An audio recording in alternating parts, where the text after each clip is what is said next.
Investment या business ये वो चीज होती है जिसमें आपका इन्फ्लुएंस होता है। जिस चीज में आपका इन्फ्लुएंस ही नहीं है, जिस पे आपका प्रभाव ही नहीं है, उसको आप इन्वेस्टमेंट नहीं कह सकते।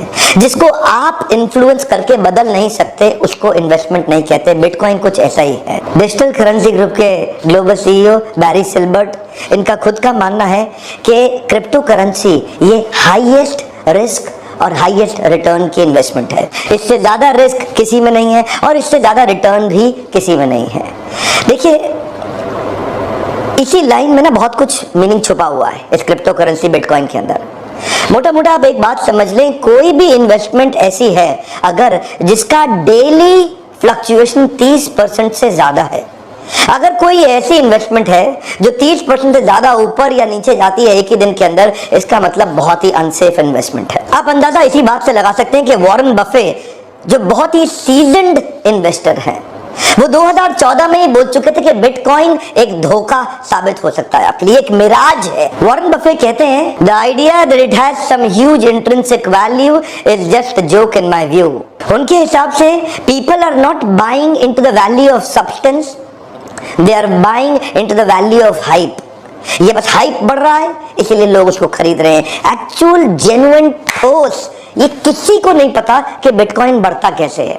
जब तक किसी चीज को आप इन्फ्लुएंस नहीं कर सकते उसमें इन्वेस्टमेंट खतरा, ये एक ब्लाइंड चाल है। कम ऑन, क्या है? ब्लाइंड चाल। आपको कुछ दिख नहीं रहा आगे क्या होने वाला है, लेकिन एक पान वाला, एक सिगरेट वाला, एक नाई, एक मोची, हर आदमी बिटकॉइन खरीदने को क्योंकि सब खरीद रहे हैं। उसको पता कुछ नहीं है, क्योंकि बिटकॉइन अगर आप ना अपने माता पिता को आप समझा नहीं सकते कि बिटकॉइन है क्या, आप अपने अगर पड़ोसी को नहीं समझा सकते बिटकॉइन है क्या, दो लाइन में आपको, क्योंकि क्या है, बिटकॉइन एक ऐसे एल्गोरिथम्स पे चल रहा है जिनकी अंडरस्टैंडिंग बहुत कम लोगों, ये लगभग है ही, इसको आप इन्फ्लुएंस नहीं कर सकते। मोटा मोटा बात समझिए, जो चीज आपके कंट्रोल या आपके इन्फ्लुएंस में नहीं है उसमें इन्वेस्ट करना ये एक ब्लाइंड चाल है। इन्वेस्टमेंट की सबसे सीजन्ड कंपनी बर्कशायर हैथवे, इसके वाइस चेयरमैन चार्ली म्यूंगर शुरू से एक बात बोल रहे हैं, ये एक प्लेग, एक बीमारी की तरह है, इससे बच के रहना। ये बीमारी जितना ज्यादा फैलेगी उतने लोगों को अपने चपेट में लेके खत्म करेगी। ज्यादा दूर क्यों जाएं, हिंदुस्तान में आ जाते हैं।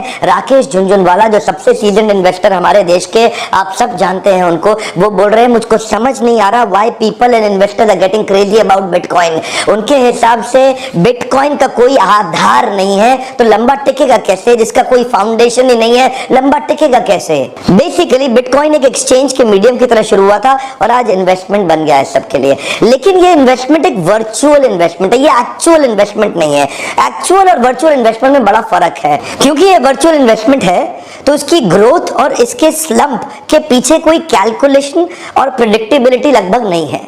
अब कैलकुलेशन और प्रेडिक्टेबिलिटी ना होने के कारण इसकी ब्लाइंडनेस और ज्यादा बढ़ जाती है। बेंजामिन ग्राहम, इनके बारे में आप जानते हैं, दुनिया के सबसे रईस इन्वेस्टर, उनके मेंटर, इनको बोलते हैं फादर ऑफ वैल्यू इन्वेस्टिंग। इन्होंने शुरू में ही बिटकॉइन के बारे में प्रेडिक्शन बहुत साल पहले दे दी थी कि ऐसी करेंसीज कई लोगों को धोखे में लेके डूबेंगी क्योंकि इनकी long term value preposition exist नहीं करती। हाँ, बिटकॉइन में इन्वेस्टमेंट किया जा सकता है। ध्यान दीजिए, मैं ऐसा नहीं है आप सोचे कि मेरी केस स्टडी में मैं बिटकॉइन के खिलाफ हूं। बिटकॉइन के मैं खिलाफ नहीं हूं, मैं आपको एक कैलकुलेशन देना चाहता हूं कि क्या आपके लिए बिटकॉइन ठीक है या नहीं है। बिटकॉइन उनके लिए ठीक है जिनके पास पर्सनल डिस्पोजेबल इनकम बहुत बड़ी है। क्या मतलब हुआ पर्सनल डिस्पोजेबल इनकम? मतलब आपके पास व्यर्थ का एक्स्ट्रा बचा हुआ बहुत सारा पैसा पड़ा हुआ है जिसको फेंक के आप जा सकते हो। अगर आपके पास ऐसा काफी सारा पैसा है तो आप बिटकॉइन में डाल सकते हैं, क्योंकि ये बहुत तेज ऊपर बहुत तेज नीचे जा सकता है। जो एक्चुअल इन्वेस्टमेंट होती है उनमें प्रेडिक्टेबिलिटी ज्यादा है, इसमें प्रेडिक्टेबिलिटी कम होने के कारण इसमें अगर आप जल्दी से बाहर आना चाहते हैं, देखिए 1 साल बाद अगर आपको बाहर आना है तो उसमें कठिनाई हो जाएगी। 1 साल बाद क्या होगा किसी को कुछ नहीं पता, लेकिन आज अगर आप इसको डेली सुबह शाम मॉनिटर करते हैं, ठीक है। अमिताभ बच्चन जी का भी पैसा बिटकॉइन में बहुत तेज अचानक बढ़ा, बहुत तेज अचानक घटा। ये जो बहुत तेज बढ़ना और बहुत तेज इस घटना जो है ना, इसको एक्चुअली इन्वेस्टमेंट नहीं बोलते, इसको गैम्बलिंग बोलते हैं। समझने के लिए थोड़ा कंपैरिजन ले लेते हैं। एक है वर्चुअल इन्वेस्टमेंट, एक एक्चुअल इन्वेस्टमेंट। वर्चुअल में हम ले रहे हैं बिटकॉइन को, एक्चुअल में ले रहे हैं चाहे आपका डेट फंड, आपका इक्विटी का फंड, आपके गोल्ड, आपके शेयर, आपकी प्रॉपर्टी, आपके बाकी सारी एफडी, पीपीएफ एक्सेट्रा, जितनी भी तरह की इन्वेस्टमेंट्स हैं, इनको हम एक्चुअल मानते हैं, इसको वर्चुअल मानते हैं। एक्चुअल और वर्चुअल में फर्क ये है, एक्चुअल थोड़ा लेजी है, थोड़ा स्लो है, लेकिन प्रेडिक्टेबल है। ये बहुत फास्ट है, अनप्रेडिक्टेबल है और बड़ा वॉलेटाइल है। दोनों में बड़ा अंतर है। एक एक करके छोटे छोटे कंपैरिजन देखते हैं। एक दिन 19,000, अगले दिन 12,000, उसके अगले दिन फिर 15,000। तो ये जो शार्प ऊपर नीचे जाना, यहां से ये पता चलता है कि ये इन्वेस्टमेंट है ही नहीं, ये तो गैम्बलिंग है। लेकिन इधर दूसरी तरफ उसमें प्रेडिक्टेबिलिटी है, कैलकुलेशन है, वो एक एक्चुअल इन्वेस्टमेंट है जो 2 साल, 3 साल, 5 साल के होराइजन में जहां प्लानिंग की जा सकती है। बिटकॉइन पे आप निर्भर होकर प्लान नहीं कर सकते। बिटकॉइन एक डिपेंडेबल चीज नहीं है, उस पर निर्भरता नहीं। लेकिन बाकी सब पे, एक्चुअल इन्वेस्टमेंट पे आप डिपेंडेबिलिटी डाल सकते। आप अपने बच्चों के लिए, अपनी बेटी के लिए बिटकॉइन खरीद के नहीं रख सकते। आपको प्लान करके रखना पड़ेगा, सोच के तैयार रहना पड़ेगा कि ये पूरी तरह जीरो भी हो सकता है। बिटकॉइन क्या, हाँ, पूरी तरह जीरो भी हो सकता है। ऐसा नहीं कि हो जाएगा, हो सकता है। नोवेल कॉन्सेप्ट है, नया है, लिमिटेड ट्रैक रिकॉर्ड है, लो क्रेडिबिलिटी है। पुराना कॉन्सेप्ट है, स्टेबल है, डिटेल ट्रैक रिकॉर्ड है, हायर क्रेडिबिलिटी है। बिटकॉइन में आपको टैक्स बेनिफिट ना इन्वेस्टमेंट के पहले मिलता है, ना इन्वेस्टमेंट के बाद मिलता है। लेकिन इधर जो एक्चुअल इन्वेस्टमेंट है, इनमें बहुत सारी इन्वेस्टमेंट है जिनमें टैक्स बेनिफिट आपको पहले भी और बाद में भी दोनों लेवल पे मिलता है। और बाद का मतलब है जो आपको रिटर्न मिलता है वो भी टैक्स फ्री होता है। जैसे जितने भी इक्विटी बेस्ड इन्वेस्टमेंट है, सब टैक्स फ्री रिटर्न्स हैं। ये थोड़ा एक फर्क आपको, यहाँ आप पैसा बचा नहीं सकते सरकार, इधर से सरकार सब ले जाएगी आपसे आगे चल के। यहाँ सरकार आपको एनकरेज कर रही है, इधर सरकार डिस्करेज करेगी। जानते हैं क्यों? क्योंकि बिटकॉइन का इस्तेमाल ब्लैक मार्केट में हो रहा है, यहाँ मनी लॉन्ड्रिंग में हो रहा है, हैकर्स इसका इस्तेमाल कर रहे हैं, टेररिस्ट कर रहे हैं। जितनी भी आपराधिक इलीगल एक्टिविटीज, टैक्स इवेजन की एक्टिविटी, ये सब बिटकॉइन में की जा सकती हैं। लेकिन ये सरकार के रेगुलेशन में, सरकार की निगरानी में। तो इधर जो भी एक्चुअली जो बिटकॉइन का लेन देन है ना, ये सरकार के पेट पे लात मारने जैसा है। क्योंकि आप सरकार से उनकी टैक्स की इनकम, उनको उनकी सरकार की कमाई, आप सोच रहे हैं कि सरकार को ठोक दें, पैसा हम अकेले कमा लें। ये है बिटकॉइन। लेकिन इधर आप भी कमाते हैं, सरकार भी कमाती है, इसीलिए इसको सरकार एनकरेज करेगी, सपोर्ट करेगी। इसको तो, ये तो दुश्मन है सरकार की। तो किसी भी दिन सॉवरेन सपोर्ट इधर कभी नहीं मिलेगा आपको, इधर सॉवरेन सपोर्ट रहेगा। यहाँ पे आपको सरकार मदद करेगी, एनकरेज करेगी, इधर नहीं। अच्छा, जैसे कि बिटकॉइन प्योरली डिजिटल है, तो पहले भी ऐसा हो चुका है कि हैकर्स ने आपके अकाउंट्स में जाकर के, देखो हैकर्स बड़े तेज होते हैं, वो जाके आपके अकाउंट में उसको हैक कर सकते हैं। लेकिन इधर बिटकॉइन के केस में कोई बीच में थर्ड पार्टी नहीं है।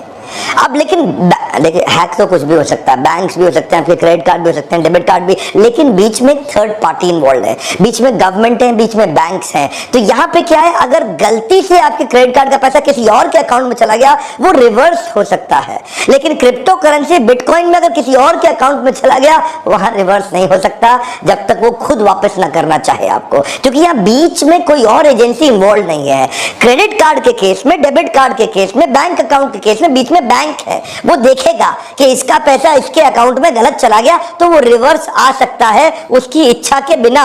इधर रिवर्स नहीं आएगा उसकी इच्छा के बिना। वो नहीं चाहे तो नहीं दे, आप उखाड़ लो, क्या कर सकते हो। ये बिटकॉइन में ऐसा नहीं मैं बोल रहा असुरक्षित है, कहीं डोंट टेक मी रॉन्ग, मैं ये नहीं बोल रहा कि ये असुरक्षित है, लेकिन हुआ तो है ही।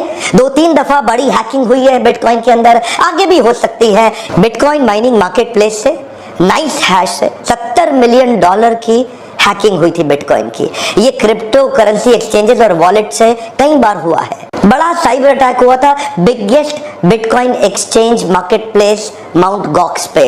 इधर लफड़ा ये है कि अगर आपका पैसा चला गया तो सरकार आपके साथ में कहां से आएगी, कोई है ही नहीं, बीच में कोई नहीं है ना यहाँ पे। तो वो एक बड़ा इशू हो सकता है, ऐसा नहीं मैं कह रहा हूं है, पर कंसीडर करना चाहिए। मेरा काम है आपको खाली शेयर करना। There is no central government body which is guaranteeing your bitcoin.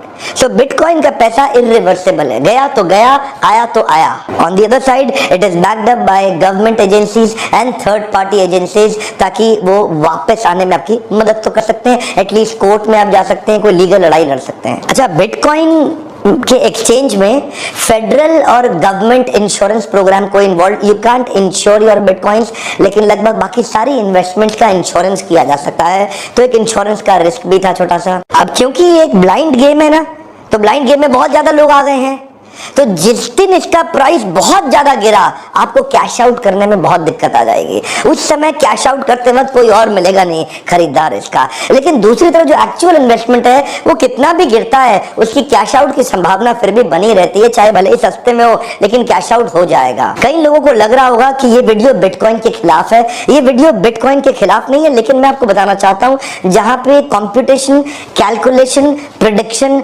Involve नहीं है, जो बिल्कुल ही ब्लाइंड गेम चल रहा है, उधर जाना हमेशा ठीक नहीं रहता। मेरे विचार में investment in your cash can any time crash, but investment in your business and brain can give you highest gain. अगर आप अपने बिजनेस में इन्वेस्ट करें, उसकी ग्रोथ बिटकॉइन के मुकाबले कहीं ज्यादा गुना हो सकती है। ध्यान दीजिएगा, ये डालमिया, सिंघानिया, बर्मन, जिंदल, मुंजाल, गोयनका, मोदी, मित्तल, टाटा, बिरला, अंबानी, अडानी, गोदरेज, नंदा, जितने बड़े परिवार हैं, ये सब बिटकॉइन में पैसा डाल के बड़े नहीं हुए, ये अपने बिजनेस में पैसा डाल करके बड़े हुए हैं। आपको दो जगह पैसा ज्यादा इन्वेस्ट करना चाहिए, एक आपके अपने बिजनेस में और दूसरा आपके अपने ब्रेन में। यानी कि ये जो ब्रेन है ना, जहां से सब कुछ आप सीखते हैं, जहां से सब कुछ आप बड़ा करते हैं, अगर इस ब्रेन में ही इन्वेस्टमेंट नहीं किया, जहां से आपको सब कुछ मिलने वाला है, तो बाकी सारी इन्वेस्टमेंट की एक्चुअल इंटेलिजेंस आएगी भी नहीं। दो जगह फोकस करिए, सेफ इन्वेस्टमेंट से फोकस करिए और अपने बिजनेस ब्रेन को बड़ा करते जाइए। और हाँ, मेरा हमेशा मानना है, अपनी अर्निंग में इन्वेस्ट करने के साथ साथ अपनी लर्निंग के लिए भी थोड़ा